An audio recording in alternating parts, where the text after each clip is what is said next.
ओम शांति। आज की मुरली है दादियों की डायरी से। आज सुनेंगे 11 अप्रैल 2026 की मुरली है। अंतर्मुखी बच्चे ज्ञान रूप अवस्था में रहकर इन महावाक्यों को धारण करो, तब अपना व अन्य आत्माओं का कल्याण कर सकेंगे। विस्तार से सुनते। हर एक पुरुषार्थी बच्चे को पहले अंतर्मुख अवस्था अवश्य धारण करनी है। अंतर्मुखता में बड़ा ही कल्याण समाया हुआ है।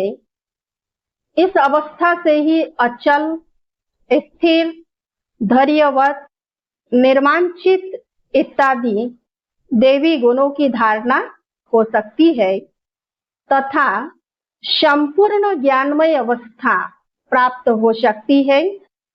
अंतर्मुख न होने के कारण वह संपूर्ण ज्ञान रूप अवस्था प्राप्त नहीं होती, क्योंकि जो भी कुछ महावाक्य सम्मुख सुने जाते हैं, अगर उसे गहराई में जाकर ग्रहण नहीं करते, सिर्फ उन महावाक्यों को सुनकर रिपीट कर देते हैं, तो वह महावाक्य वाक्य हो जाते हैं।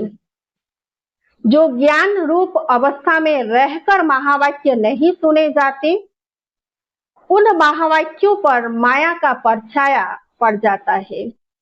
अब ऐसी माया के अशुद्ध वाइब्रेशन से भरे हुए महावाक्य सुनकर सिर्फ रिपीट करने से खुद सहित औरों का कल्याण होने के बदले अकल्याण हो जाता है। इसीलिए हे बच्चों, एकदम अंतर्मुखी बन जाओ। आपका यह मन मंदिर सदृश है। जैसे मंदिर से सदैव खुशबू आती है, ऐसे मन मंदिर जब पवित्र बनता है तो संकल्प भी पवित्र इमर्ज होते हैं। जैसे मंदिर में सिर्फ पवित्र देवी देवताओं के ही चित्र रखे जाते हैं, न कि दैत्यों के, ऐसे तुम बच्चे अपने मन व दिल रूपी मंदिर को सर्व ईश्वरीय गुणों की मूर्तियों से सजा दो। वे गुण है निर्मोही, निर्लोभ, निर्भय, धैर्यवत, निरहंकार इत्यादि, क्योंकि यह सब तुम्हारे ही दिव्य लक्षण है। आप बच्चों को अपने मन मंदिर को उजियारा अर्थात संपूर्ण शुद्ध बनाना है। जब मन मंदिर उजियारा बने, तभी अपने उजियारे प्यारे वैकुंठ देश में चल सके। तो अब अपने मन को उज्जवल बनाने का प्रयत्न करना है तथा मन सहित बेकारी कर्मेंद्रियों को बस करना है, परंतु न सिर्फ अपना मगर अन्य प्रति भी यही दिव्य सर्विस करनी है। वास्तव में सर्विस का अर्थ अति सूक्ष्म और महीन है। ऐसा नहीं कि किसकी भूल पर सिर्फ सावधान करना, इतने तक सर्विस है, परंतु नहीं, उनको सूक्ष्म रीति अपनी योग की शक्ति पहुंचाएं, उनके अशुद्ध संकल्प को भस्म कर देना, यही सर्वोत्तम सच्ची सर्विस है। और साथ साथ अपने ऊपर भी अटेंशन रखना है, न सिर्फ वाचा अथवा कर्मणा तक, मगर मनसा में भी कोई अशुद्ध संकल्प उत्पन्न होता है तो उनका वाइब्रेशन अन्य के पास जाए, सूक्ष्म रीति अकल्याण करता है। जिसका बोझ खुद पर आता है और वही बोझ बंधन बन जाता है। इसीलिए हे बच्चों, खुद सावधान रहो, फिर अन्य प्रति वही दिव्य सर्विस करो। यही आप सेवाधारी बच्चों का अलौकिक कर्तव्य है। ऐसी सर्विस करने वालों को फिर अपने प्रति कोई भी सर्विस नहीं लेनी है। भल कभी कोई अनायास भूल हो भी जाए तो उसे अपने बुद्धि योग बल से सदैव के लिए करेक्ट कर देना है। ऐसा तीव्र पुरुषार्थी थोड़ा भी इशारा मिलने से शीघ्र महसूस करके परिवर्तन कर लेता है और आगे के लिए अच्छी रीति अटेंशन रख चलता है। यही विशाल बुद्धि बच्चों का कर्तव्य है। हे मेरे प्राणों, परमात्मा द्वारा रचे हुए इस अविनाशी स्वराज्य ज्ञान यज्ञ प्रति तन मन धन को संपूर्ण रीति से स्वाहा करने का राज बहुत महीन है। जिस घड़ी आप कहते हो कि मैं तन मन धन सहित यज्ञ में स्वाहा अर्थात अर्पण हो मर चुका, उस घड़ी से लेकर अपना कुछ भी नहीं रहता। उसमें भी पहले तन मन को संपूर्ण रीति से सर्विस में लगाना है। जब सब कुछ यज्ञ अथवा परमात्मा के प्रति है तो फिर अपने प्रति कुछ रह नहीं सकता। धन भी व्यर्थ नहीं गवा सकते, मन भी अशुद्ध संकल्प विकल्प तरफ दौड़ नहीं सकता, क्योंकि परमात्मा को अर्पण कर दिया।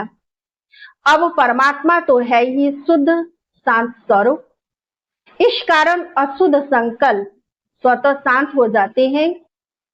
अगर मन माया के हाथ में दे देते हो तो माया वैरायटी रूप होने के कारण अनेक प्रकारों के विकल्प उत्पन्न कर मन रूपी घोड़े पर आए सवारी करती है।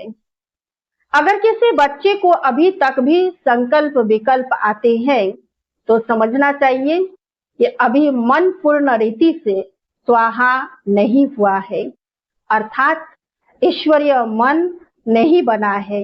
इसलिए हे सर्वत्यागी बच्चों, इन गुह्य राजों को समझ कर्म करते साक्षी हो, खुद को देख बहुत खबरदारी से चलना है।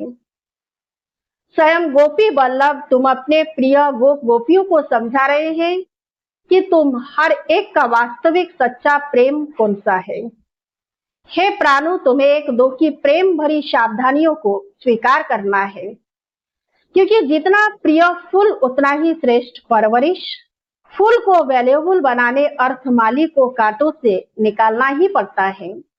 वैसे तुम्हें भी जब कोई सावधानी देता है तो समझना चाहिए जैसे कि उसने मेरा परवरिश की, अर्थात मेरी सर्विस की।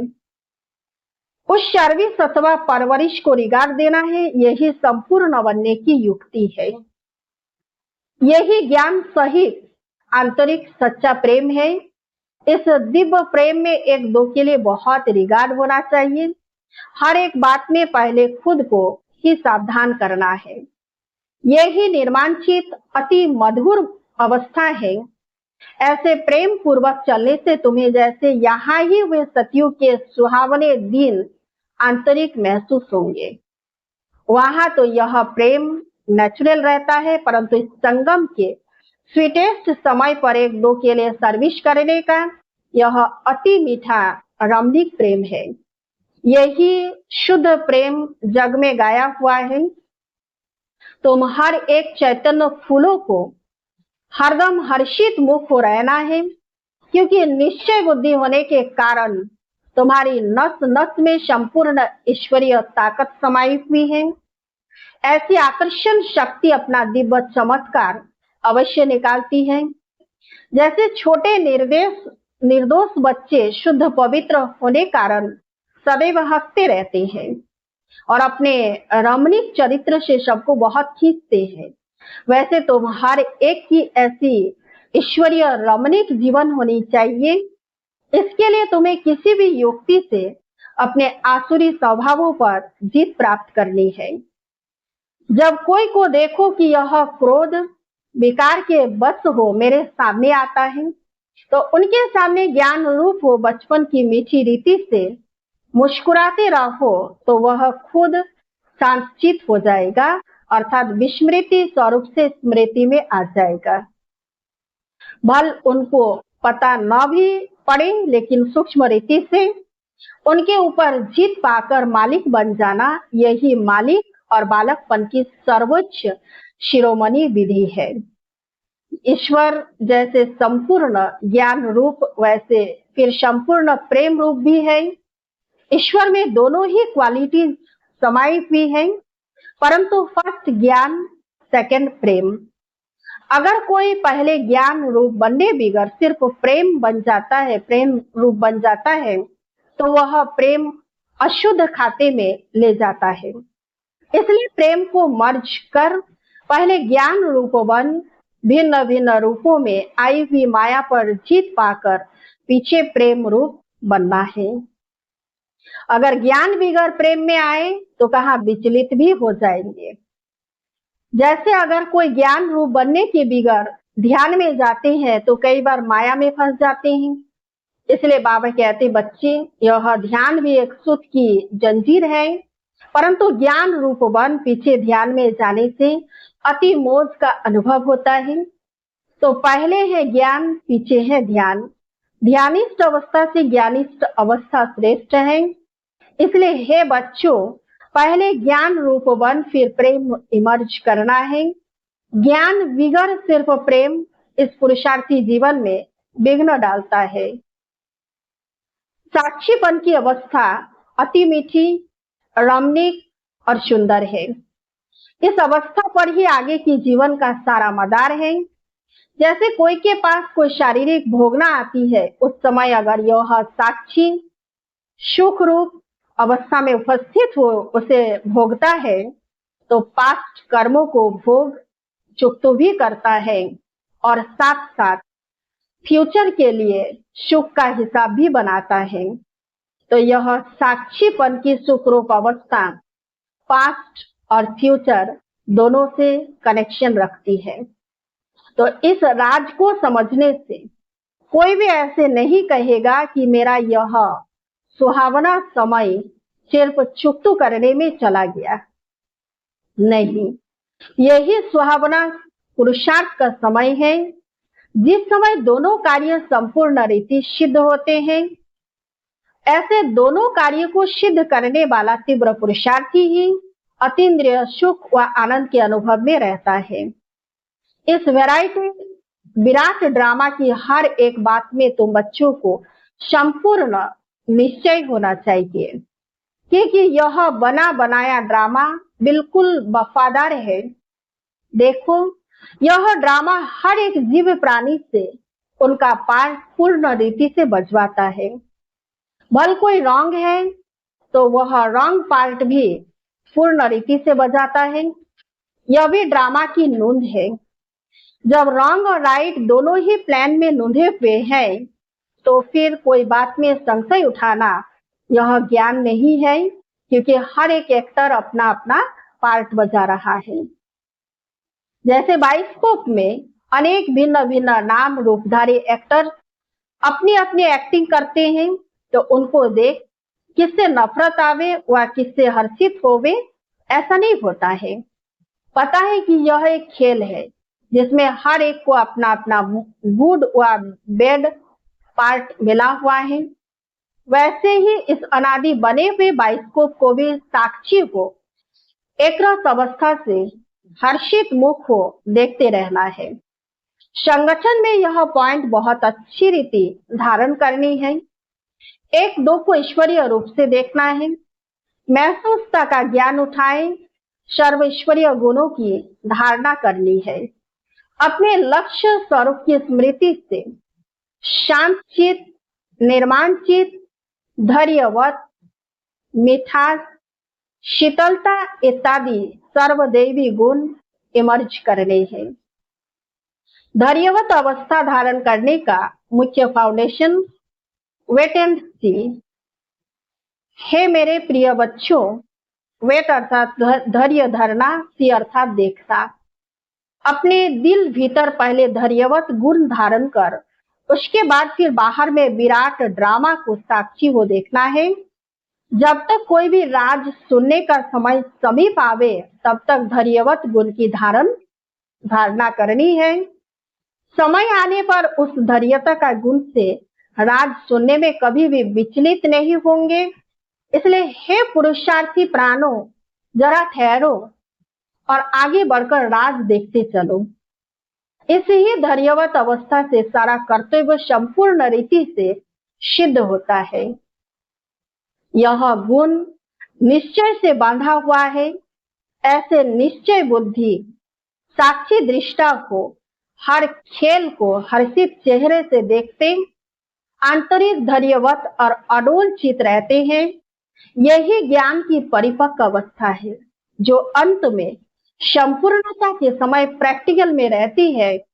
इसलिए बहुत समय से लेकर इस साक्षीपन की अवस्था में स्थित रहने का परिश्रम करना है। जैसे नाटक में एक्टर को अपना मिला हुआ पार्ट पूर्ण बजाने अर्थ आगे से ही रिहर्सल करनी पड़ती है, वैसे तुम प्रिय फूलों को भी आने वाली भारी परीक्षाओं में योग बल द्वारा पास होने के लिए आगे से ही रिहर्सल अवश्य करनी है। लेकिन बहुत समय से लेकर अगर यह पुरुषार्थ किया हुआ नहीं होगा तो उस समय घबराहट में फेल हो जाएंगे। इसीलिए पहला अपना ईश्वरीय फाउंडेशन पक्का रख दैवी गुणधारी बन जाना है। ज्ञान स्वरूप स्थिति में स्थित रहने से स्वतः शांत रूप अवस्था हो जाती है। जब ज्ञानी तो आत्मा बच्चे इकट्ठे बैठकर मुरली सुनते हैं तो चारों तरफ शांति का वायुमंडल बन जाता है। क्योंकि वे कुछ भी महावाक्य सुनते हैं तो आंतरिक डीप चली जाती है। डीप जाने के कारण आंतरिक उनको शांति की मीठी महसूसता होती है। अब इसके लिए कोई खास बैठकर मेहनत नहीं करनी है, परंतु ज्ञान की अवस्था में स्थित रहने से यह गुण अनायास आ जाता है।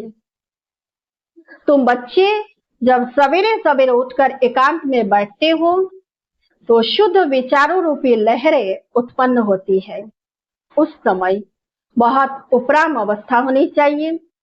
फिर अपने निज शुद्ध संकल्प में स्थित होने से अन्य सब संकल्प आपे ही शांत हो जाएंगे और मन अमन हो जाएगा। क्योंकि मन को बस करने अर्थ भी कोई ताकत तो अवश्य चाहिए। इसलिए पहले अपने लक्ष्य स्वरूप के शुद्ध संकल्प को धारण करो। जब आंतरिक बुद्धि योग कायदे प्रमाण होगा तो तुम्हारी यह निर्संकल्प अवस्था स्वतः हो जाएगी। अच्छा, मीठे मीठे ज्ञान गुलजारी, ज्ञान सितारों प्रति याद प्यार, गुड मॉर्निंग और नमस्ते। बाप दादा को, मीठी दादियों को याद प्यार, गुड मॉर्निंग और नमस्ते नमस्ते नमस्ते। धारणा के लिए मुख्य शर्त। 1 नंबर, अपने लक्ष्य स्वरूप की स्मृति से शांतचित, निर्माणचित, धैर्यवत, मिठास, शीतलता आदि सर्वदैवी गुण धारण करने हैं। 2 नंबर, निश्चय बुद्धि साक्षी दृष्टा हो। इस खेल को हर्षित चेहरे से देखते आंतरिक धैर्यवत और अडोल चित रहना है। बहुत समय से लेकर इस साक्षीपन की अवस्था में स्थित रहने का पुरुषार्थ करना है। आज का वरदान, एक ही रास्ता और एक से रिश्ता रखने वाले संपूर्ण फरिश्ता भव। निराकार व साकार रूप से बुद्धि का संग व रिश्ता एक बाप से पक्का हो तो फरिश्ता बन जाएंगे। जिनके सर्व संबंध व सर्व रिश्ते एक के साथ हैं वही सदा फरिश्ते हैं। जैसे गवर्नमेंट रास्ते में बोर्ड लगा देती है कि यह रास्ता ब्लॉक है, ऐसे सब रास्ते ब्लॉक यानी बंद कर दो तो बुद्धि का भटकना छूट जाएगा। बाप दादा का यही फरमान है कि पहले सब रास्ते बंद करो, इससे सहज फरिश्ता बन जाएंगे। आज का स्लोगन,